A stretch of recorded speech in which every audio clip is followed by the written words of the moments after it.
What is going on, everybody? Welcome to episode 46 of the Talkin ATL podcast. Of course, I am gathered by the best Hawks fans known to man, my brother Chase and my good buddy John Joyner. Guys, I'm gonna just go ahead and put the elephant in the room.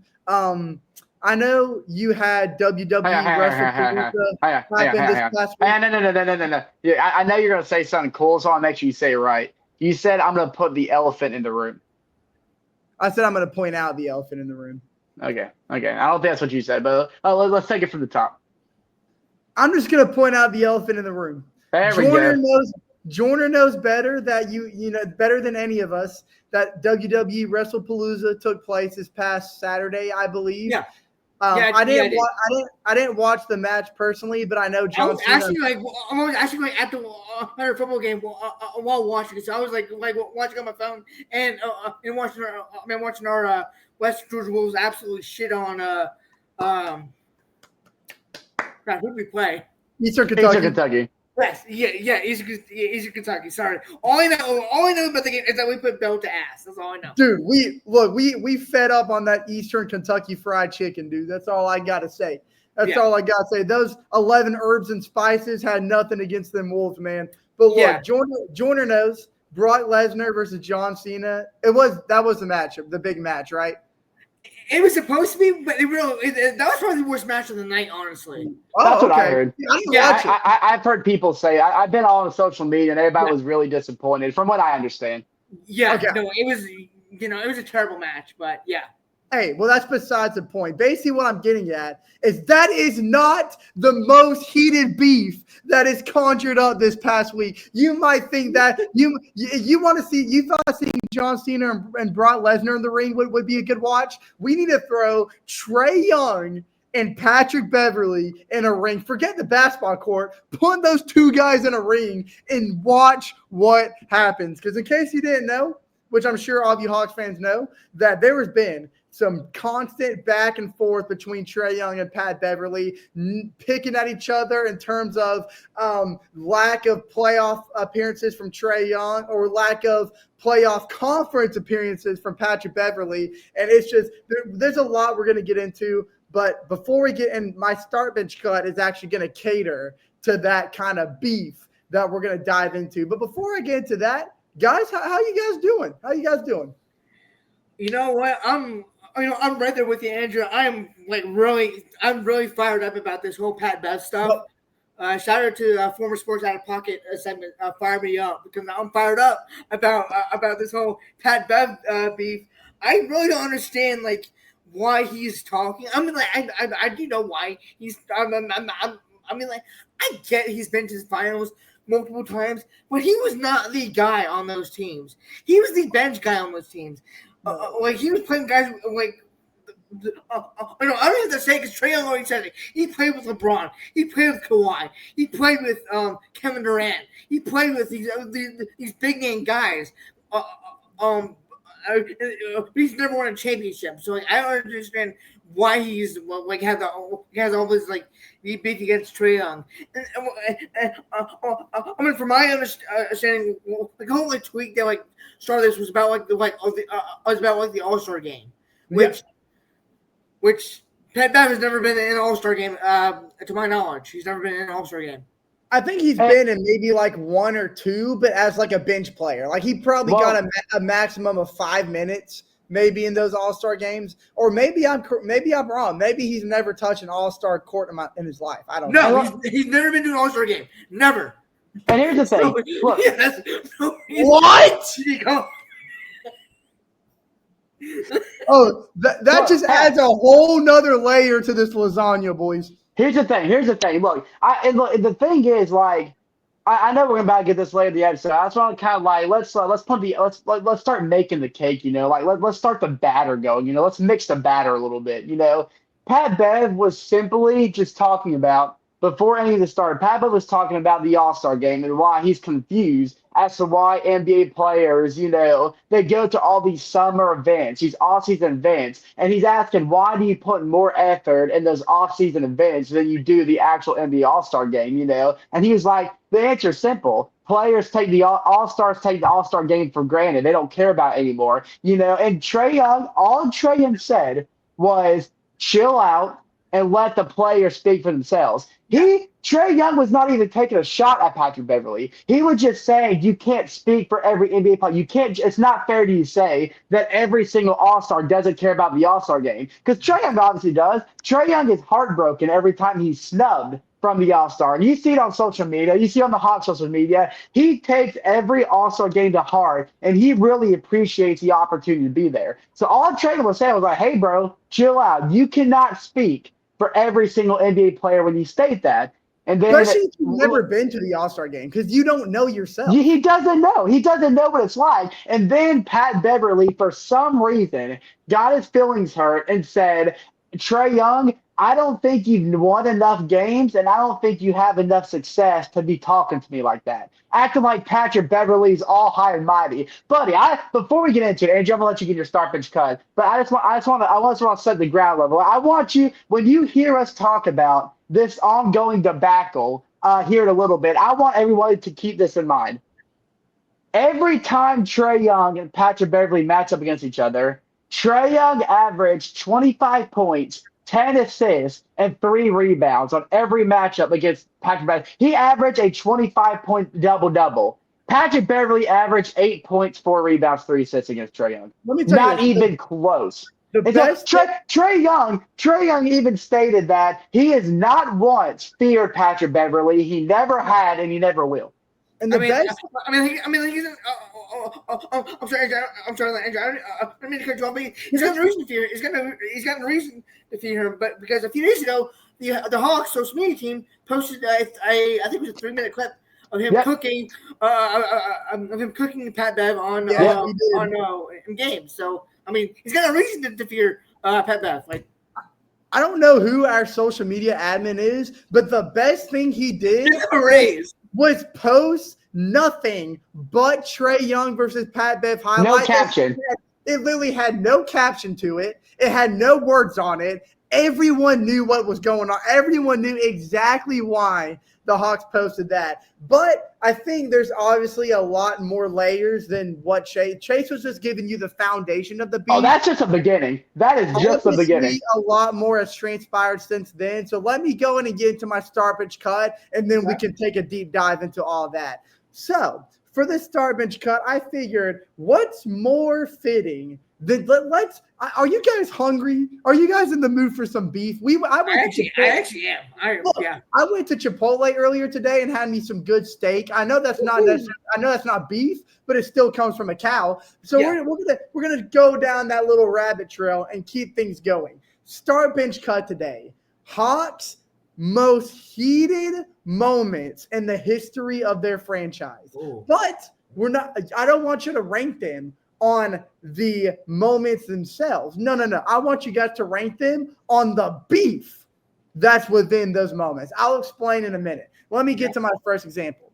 We're going to take it back to 1998, specifically May 22nd. For those who don't know, that is one of the most historic Eastern Conference Finals Game 7s, and not Hawks history, but the entire history of the NBA. This was a beef that transpired in Game 7 between Dominique Wilkins and the great Larry Legend. So it's one of the greatest one-on-one playoff duels the NBA has ever seen. Wilkins put up 47 points and Bird put up 34. And it was physical, it was personal, and it is your definition of pure competition. Now, this was probably the most intense Eastern Conference Finals that the game has ever seen prior to that date. Now, when I sit there and watch highlights from that game, I start to get a little taste in my mouth.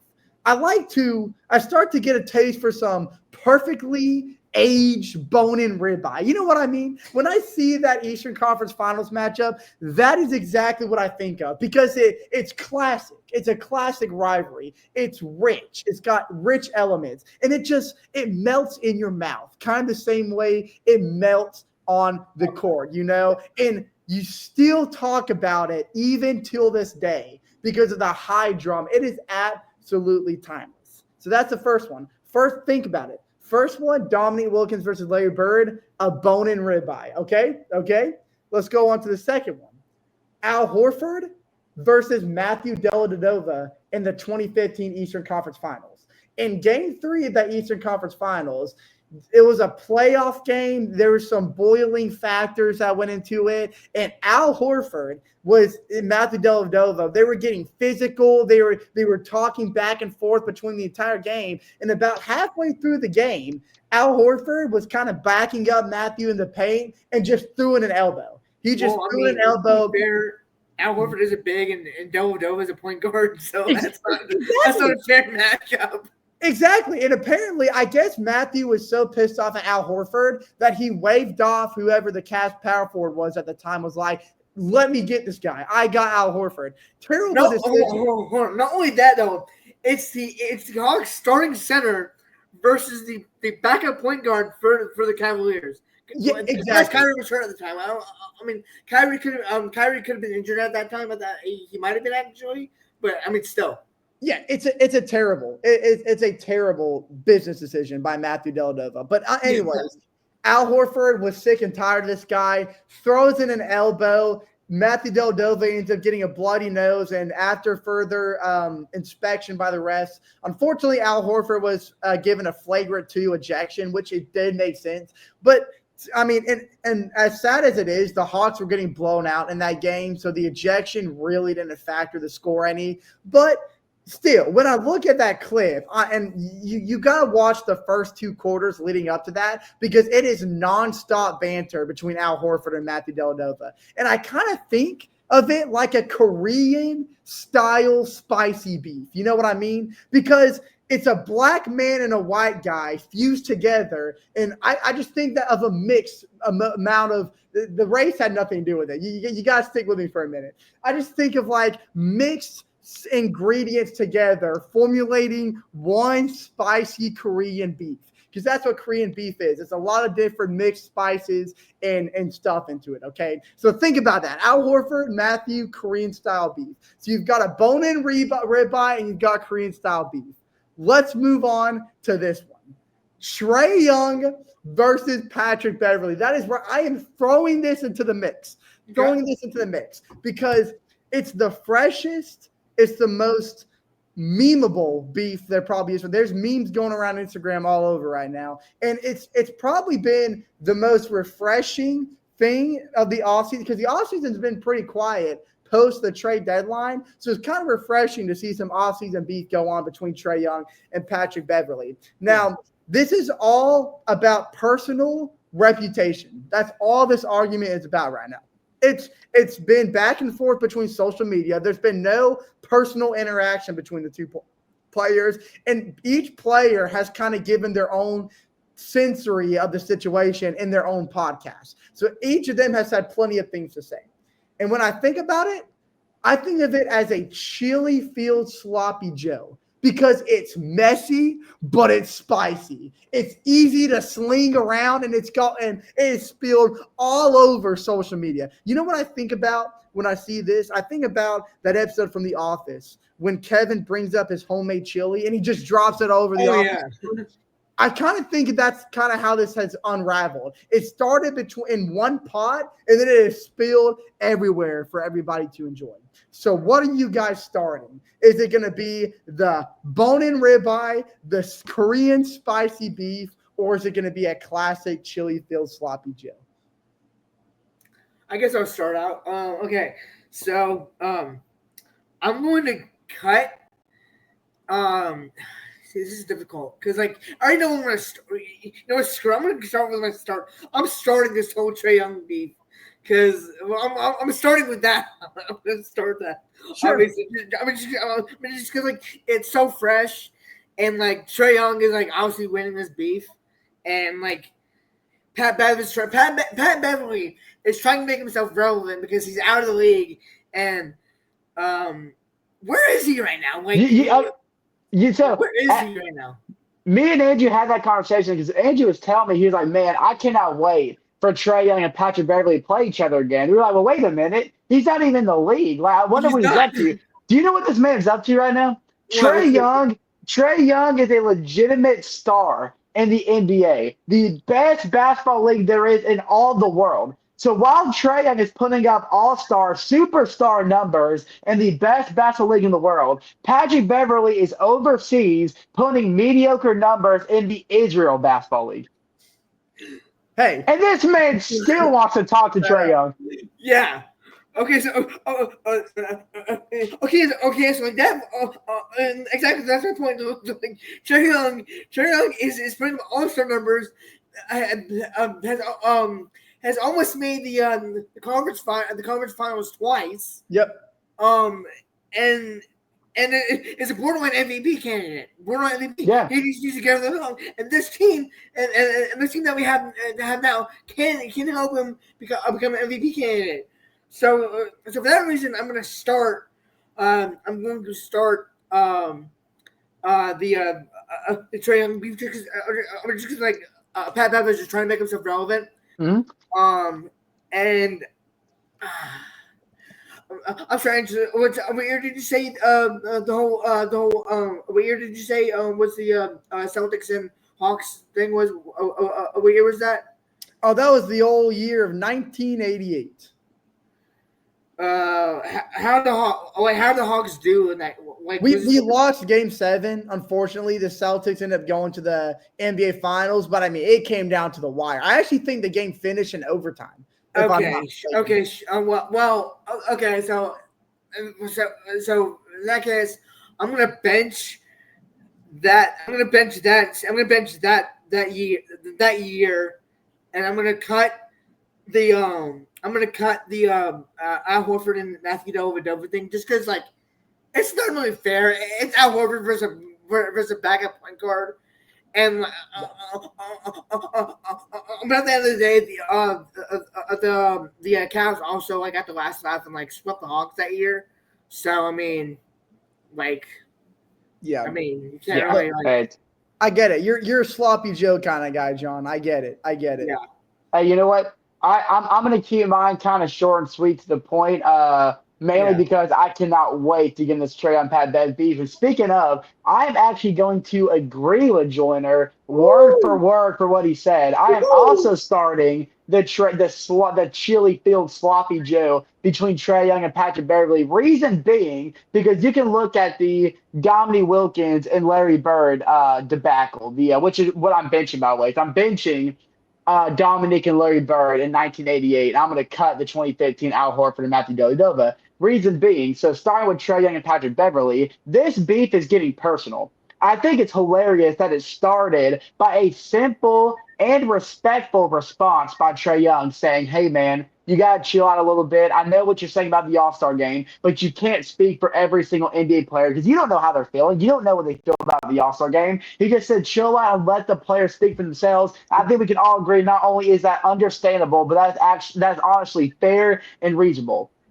And then Pat Beverley, for some reason, got his feelings hurt behind that. Don't know why, may never know. I'm going to bench Dominique Wilkins and Larry Bird only because, I mean, yeah, it was Dominique and Larry Bird. That Game 7, the 1988 Eastern Conference Finals, is known as one of the greatest matchups in NBA history. Game to the finish. Both players put up historic numbers and what was a wild finish. It's still talked about to this day. Dominique Wilkins and Bob Rathbun, at least once a year, always bring up that matchup. Usually when we're facing the Celtics, they kind of bring it up and kind of relive it a little bit. But that was a respectful, heated debate. They respect each other on the court. Larry Bird is known as one of the best trash talkers in the NBA. So once it just toward Dominique Wilkins in any personal way, Larry Bird was like that to the entire league. And to this day, Dominique always says, I hear him and Larry Bird keep in touch to this day. They're actually really close, colleagues. So there's a respect factor there. It's just a heat of the moment type of thing. And same with the Al Horford and Matthew Dellavedova. Now I don't know if they're close. They're probably not. But Matthew Dellavedova, just like Larry Bird, he was known for what he was doing. Oh, no! shoot, we got some Did breaking you news. did No, you see I that saw too? Hawks news, but we got some breaking news. What happened? Oh my gosh! What happened? You saw it? Fred VanVleet just got a season-ending injury ACL tear, so Fred VanVleet has been rolled out for this upcoming season. Yeah. Potentially, Oh, it says potentially. Wow, That's sorry, wow. that's bad for That's a Houston. blow to the Rockets. That just completely threw me off guard. Wow. Okay, so breaking news there, not Hawks related. That is huge I mean, NBA news there. Oh, wow. So that just threw me for a loop. Anyway, back to what I was saying, as we kind of let that simmer in. But yeah, Matthew Dellavedova. Now, why he wasn't necessarily known for his trash talk, he was more known for his dirty play. Matthew Dellavedova is one of the most dirtiest players in recent NBA history. He was like that all across the league. So to me, it was very satisfying when Al Horford kind of returned the favor and kind of bumped him the elbow there. Now, I know one of the main reasons they gave him that flagrant and he was ejected from the game was because they kind of rolled it as, especially looking at the replay, that he did that out of pure frustration just because the state of that matchup and the state of the game, how it was just completely out of control, which I understand. Matthew Dellavedova, he's a dirty player. I think Al Horford's kind of want to get his get back. But at the end of the day, there's a respect factor there. So Trae Young and Patrick Beverley is the only beef out of all the ones that you named that's actually getting personal. There is some personal beef in this type of, what'd you call it, a sloppy Joe. This isn't just your buy a can from Ingles chili filled spicy Joe with the mystery meat. This is real intentional beef. This is personal, rich, tender, seared beef. This is your high dollar sloppy Joe. Some people like to even call it a. I was gonna try and make a little joke there, but let me save you there. You know why I put all three little sliders right there? Because there needs to be a sloppy Joe for each of us. Because I'm joining in on you guys. Trae Young and Patrick Bev is at my number one, and I'm going to keep it simple. We swept the board, baby. Each of us given the exact same list, and I think we haven't done that in a while. It's been a minute since we swept the board, but I think I'm going to leave it there so that way we can continue to stir this sloppy Joe a little bit further. So I'm going to go ahead and bring it in, and then I'll kind of let you guys fill in the rest, give our own thoughts and opinions on it. So kind of reiterating what Chase stated a minute ago. It began just as a simple Patrick Beverley said something about the All-Star game production. Trae Young simply responded. But then it quickly ramped up when it was after Trae Young, like you said, Chase, made the relaxed comment. And it happened literally just out of conversation. Like, it was just like, it wasn't like he was directly looking at Patrick Beverley, like, dude, relax. Like, it wasn't anything like that. He was on his podcast talking. He was like, just relax, dude. Just let the players speak for themselves. And then it just became a whole jab and poke kind of session between Trae Young and Patrick Beverley. So Patrick Beverley, his on the podcast, the Pat Bev Pod, I think it's what it's called. He was criticizing the effort that we've seen in these All-Star games, and then after Trae Young responded, he immediately went back to his podcast and took a personal shot at Trae Young's leadership in his playoff resume. And this is a little extra of what he said. He said, I talked to people who played in Atlanta. They don't want to play there. They don't think he's a good leader. Everyone that sees Trae Young, they get fired. And he was kind of pointing fingers at all the head coaches that Trae Young has seen come and go in the front chair of the Atlanta Hawks as the years has gone on. Although I think Quinn Snyder is officially going to be a stabilized guy for years to come. Yeah. But we all know of the Lloyd Pierces, the Nick McMillans that's gone through, and I'm not gonna say like I'm sorry to interrupt you, but I'm not gonna like say like I mean maybe was necessarily a bad head coach. I just think that we didn't have like the roster plus we were dealing with injuries too. I mean, so I think that played a factor in it as well. Yeah. I mean, but the roster that we had with McMillan wasn't as good as we have with Quinn Snyder. So I think that played. I think that played factors I think he was the coach when we made the Eastern Conference Finals run. He was. I guess the Bucks, if I'm not mistaken. So I don't think that Lloyd Pierce, yes, he was bad. Get him out of Atlanta. I was kind of upset that we fired him, but then again, it all worked out because we got Quinn Snyder.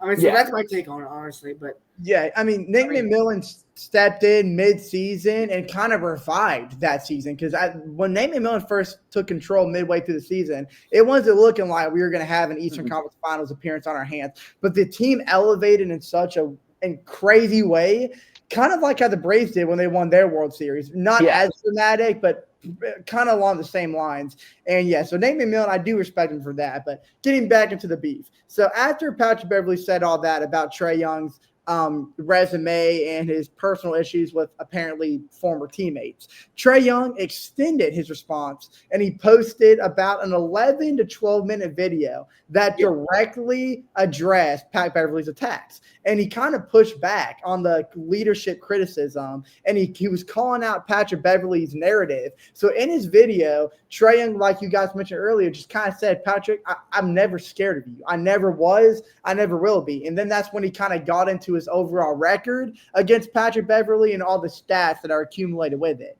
And Beverley, after Trae Young, kind of took a shot at and one of my favorite moments from the beef back and forth is when Patrick Beverley made the comment about how Trae Young has only been to the playoffs about 3 times, and the rest he's been stuck in the play-in purgatory room, that kind of thing. Trae Young kind of said, well, I know how to win. When I'm in the play-in tournament, at least I know how to handle myself, because when Patrick Beverley won his play-in game, or I don't even think it was a play-in game, I think it was the last game of the regular season. No, it was a play-in game. It was win. It was win. It was a play. Okay. So regardless, as soon as the Timberwolves won that play-in game against the Denver Nuggets, here comes Timberwolves. Timberwolves. Here comes Patrick Beverley. No. It was the Clippers. He was on the Timberwolves playing the Clippers. Yes. He gets on the scores table, looks at the fans, throws his jersey into the crowd, and starts beating his chest like this, like he just won the finals. Buddy, you are now the 8th seed in the Western Conference. And guess what? They got eliminated in the first round. Hey, you're my favorite part. Now, look, I understand. I'm not defending Pat Beverley in any way, but I will kind of say I do understand a little bit his reaction to beating the Clippers. Now, the reason he was reacting like that wasn't necessarily because, hey, we won the play-in tournament. Now, that did have a lot to do with it, because also that was the first time the Timberwolves have been in the playoffs in not really a while, because Jimmy Butler brought them to the playoffs. Actually, matter of fact, that makes it worse. It's not like the Timberwolves on a big playoff job. They've been to the playoffs recently. That makes it even worse. But I do remember Pat Beverley saying that the main reason he was acting like that was because he beat the Clippers. If you remember, there was some beef going on between Pat Beverley and the Clippers, because the Clippers got rid of him. Pat Beverley said they made a mistake, and then it was kind of poetic justice. But here's the thing. But regardless. Hold on. Before you get into that, Chase, let me make my final remarks, and then I'm going to let you guys have the full table. I just had to get on. I just had to do my whole scene where I get on the chill. That was perfect. That's pretty much all I had to do. So, anyways, after Trae said all that, Patrick Beverley, he didn't back down. He didn't. He released his own response video with some follow-up comments accusing Trae Young of empty seats, saying that nobody comes to Hawks games because Trae Young is not that enticing. Even though the Hawks have had a rich history of really good attendance ever since Trae Young's been in Atlanta. So that comment really didn't make any sense. And then he started. Didn't we just win? Didn't we also? I'm sorry, Andrew, to interrupt you again, but didn't we just win? Didn't State Farm win some award saying best fan attendance for Hawks games? Yeah. Yeah, we've been in the. Or was it mascot or something like that? Maybe it was mascot or something. I don't know, but we I know what you're talking about. I think we won an award for a top facility in the NBA. Yeah. And look, we've gone to several playoff Hawks games. I can assure you that there are not a lot of empty seats when I go to those games. So I don't know what Patrick Beverley was talking about. But then he started questioning his leadership again and his playoff pedigree. And then he threw in this line saying, "You haven't done SHIT in the playoffs," which everyone knows good and well how electrifying Trae Young's Eastern Conference final run was back in 21. And a lot of people will argue the fact that had Trae Young not get injured against the Bucks, the Hawks might have just messed around and won that series because we still took it to 6 games. So again, Patrick Beverley, don't really know what you're talking about here. Not to mention, remember that the 8-versus-1 matchup against the Boston Celtics. The only reason, or no, it was at 2 or 7. It doesn't matter. Our first round match, it was 2 and 7. When we were the 7th seed playing the 2nd seed Celtics, we brought the Celtics to 6 games, almost forced it to Game 7, and none of that was possible without Trae Young's late game heroics in Game 4 and Game 5, or Game 3 and Game 5, especially Game 5 when he hit the 3 from the logo to give the Hawks a win in Boston. So there we go. There's another example of Trae Young being or having a big performance in the playoffs.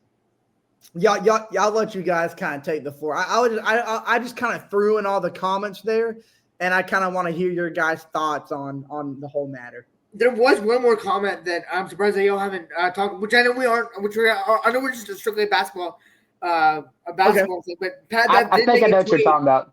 Yeah, Pat made a tweet about Trae being at the Falcons game, and y'all, I mean, do you want to talk about that?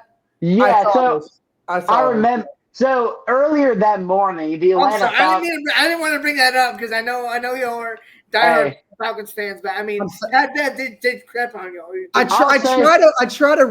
try to skip across that, hoping none of you guys would pick it up. I'm sorry, Andrew. I'm sorry.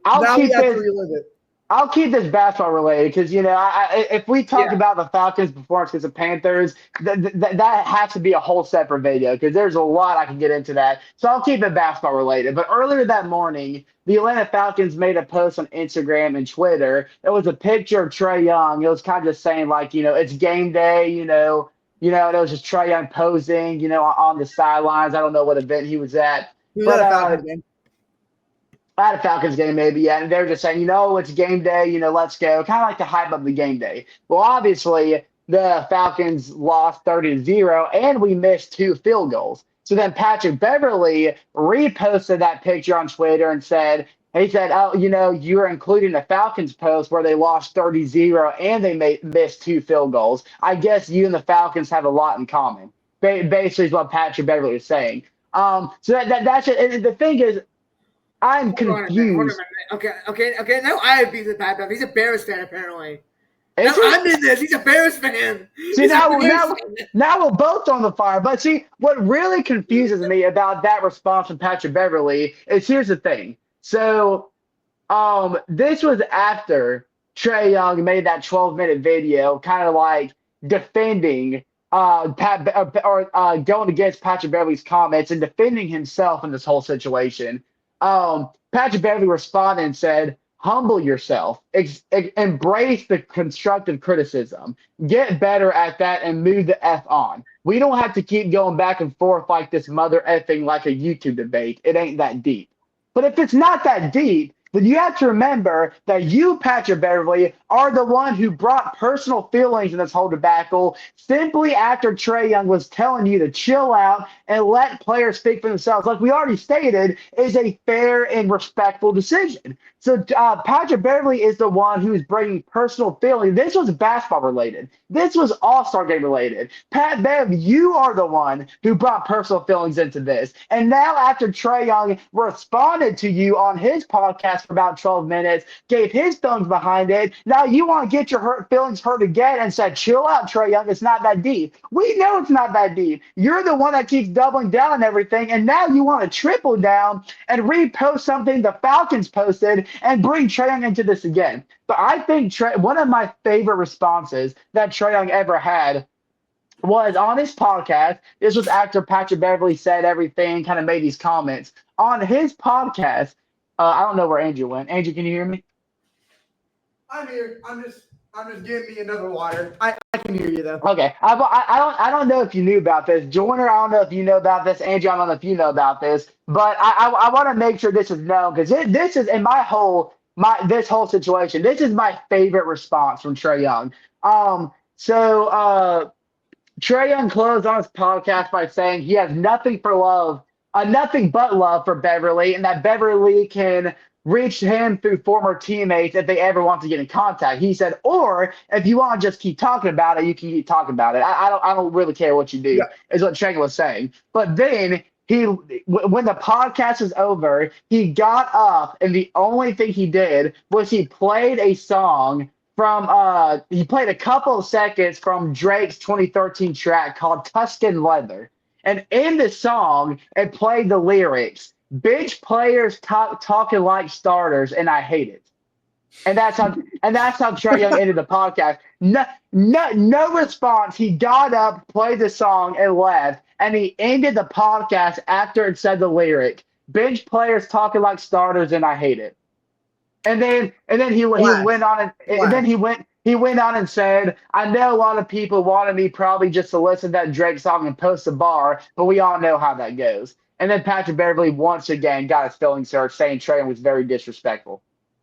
You can't. It's not a matter of respect and disrespect because look, Patrick Beverley should know more than anybody else that NBA players, they have a lot of heat on their backs 24/7. But what Patrick Beverley can't relate to is when you're the star player of a franchise. And Trae Young, Trae Young, one thing I really do admire about Trae Young is he has handled a lot of the banter and trash talk and the downplay that analysts and fans have thrown on his shoulders throughout the years. He has handled it very well. Take a look at what the Knicks organization and how they've treated him and how he's turned it into a whole fun kind of role play kind of thing. Like during the whole playoffs, you had the whole quiet place thing. You had the shrug of the shoulders, but he never says anything.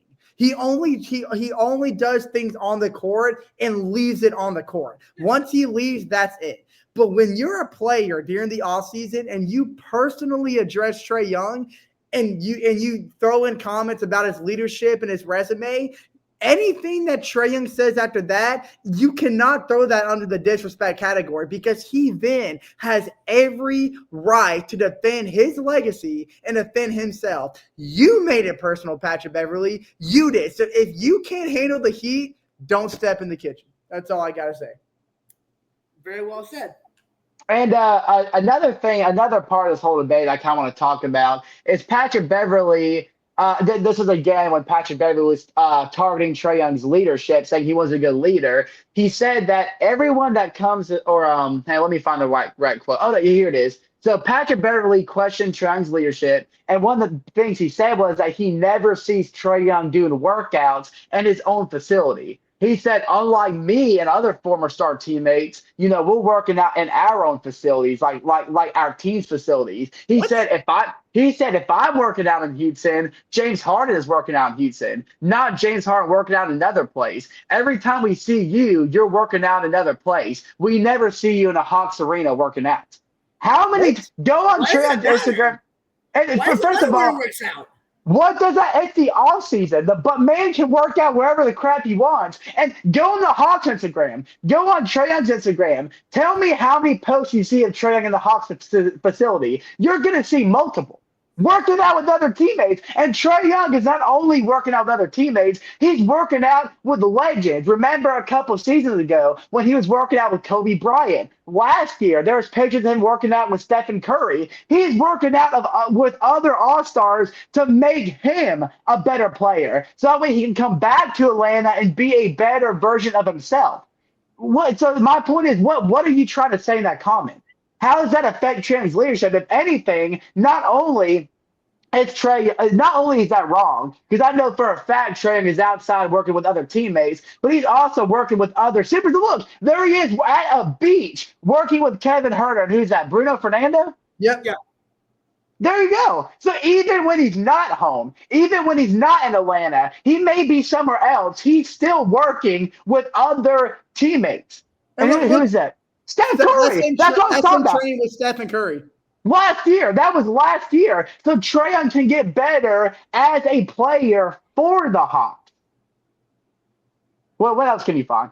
This is fun. I'm just. You can keep talking. I'm just gonna pull up every picture that proves him wrong. Well, so why are we continue? Don't show that picture. I skip by it. I skip by it. No worries. Good. Oh, So but now- there's one at the top with him working out with Devin Booker. In case y'all guys were curious about that. Yeah.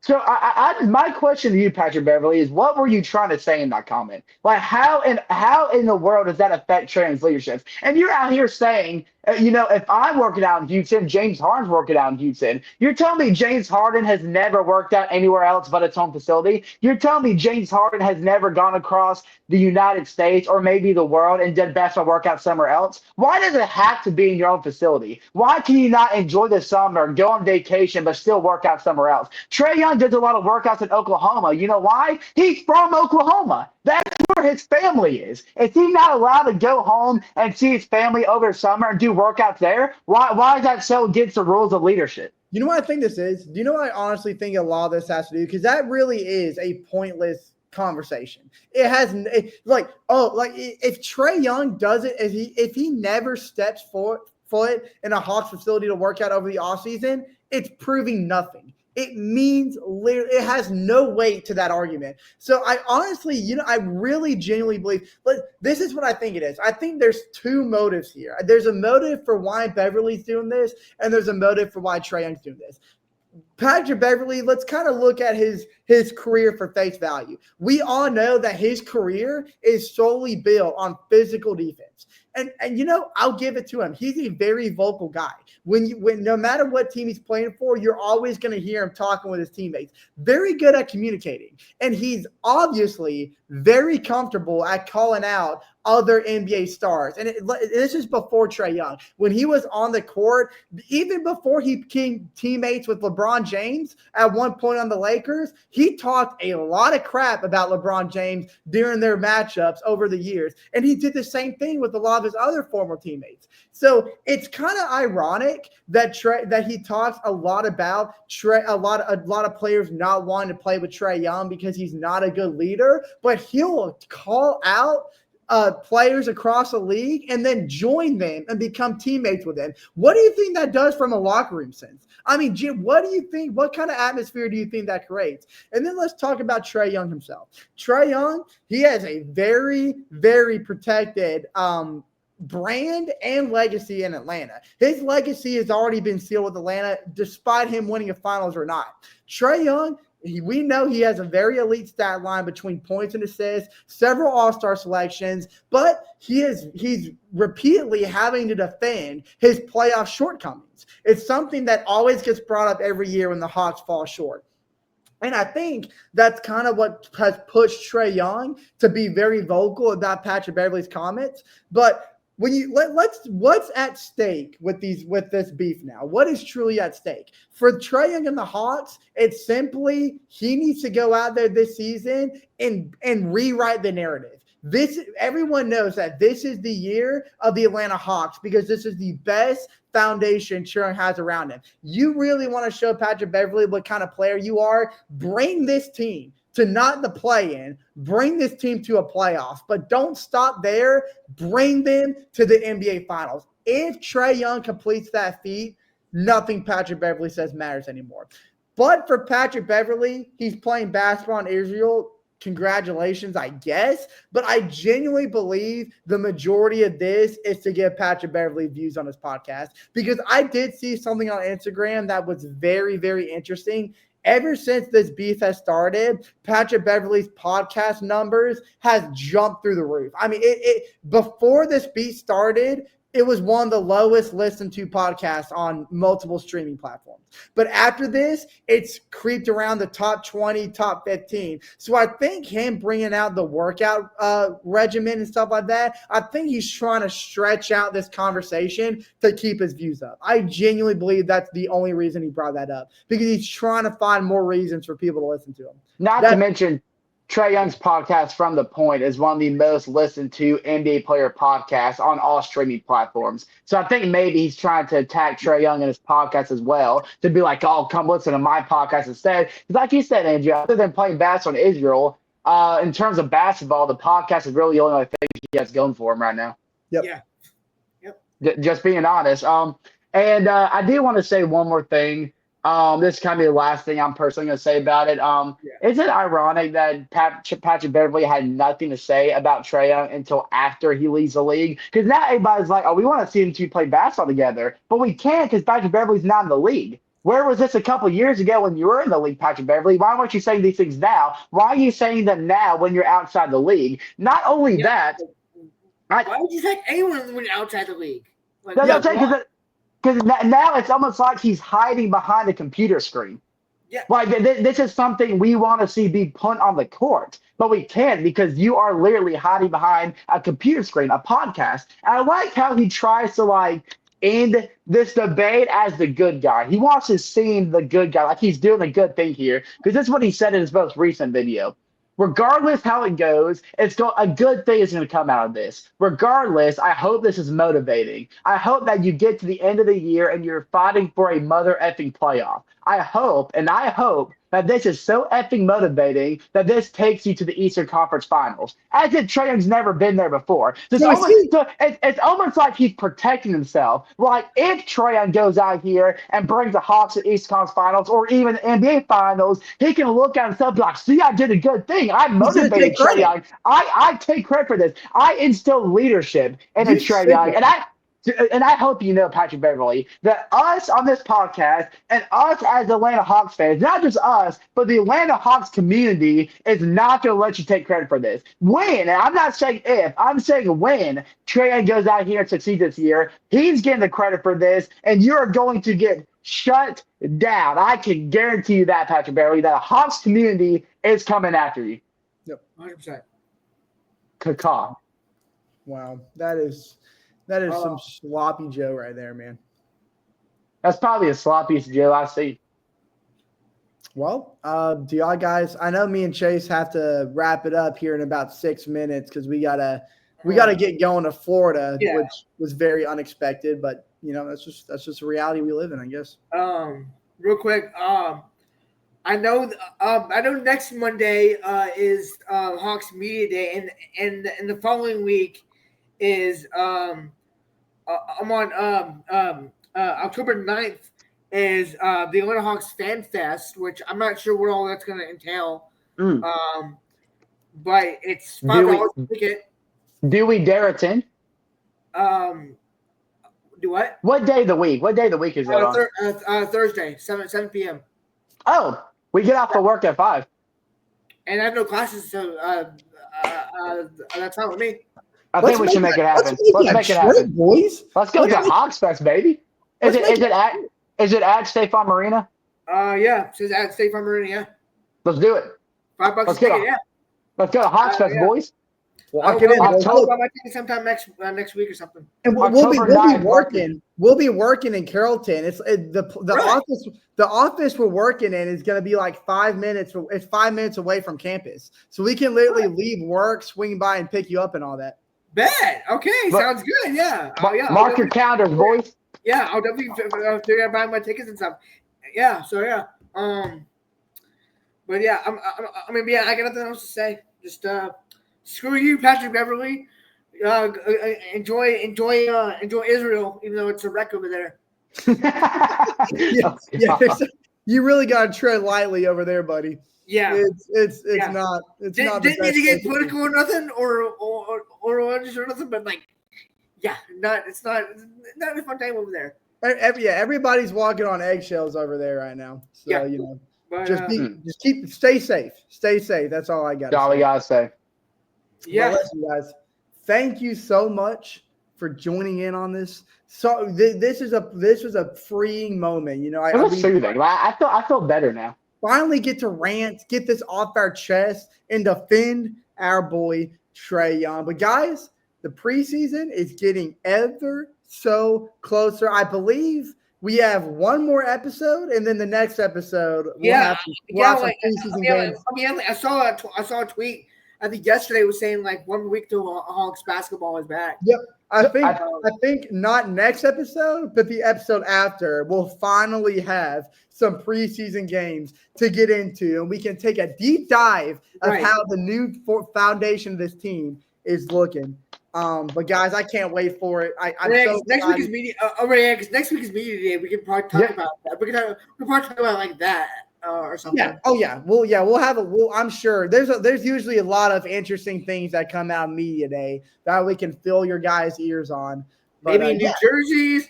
Maybe. We'll see. And we still have one more player we have to sign. Yep. Yeah. Exactly. So so by next week we could have our final guy on the roster. Not to mention, this isn't Hawks related, but did y'all see that the Washington Wizards announced that they were bringing back their gold jersey throwbacks, which I just want to say is one of the most hideous jerseys I think I've ever seen in my life. I'll show them real quick. There's a reason those were left in the past. I think they were meant to be left in the past. I don't know. I'm not a Wizards fan, but I wouldn't imagine that any Wizards fan was asking for them to bring these back. These things are absolutely disgusting.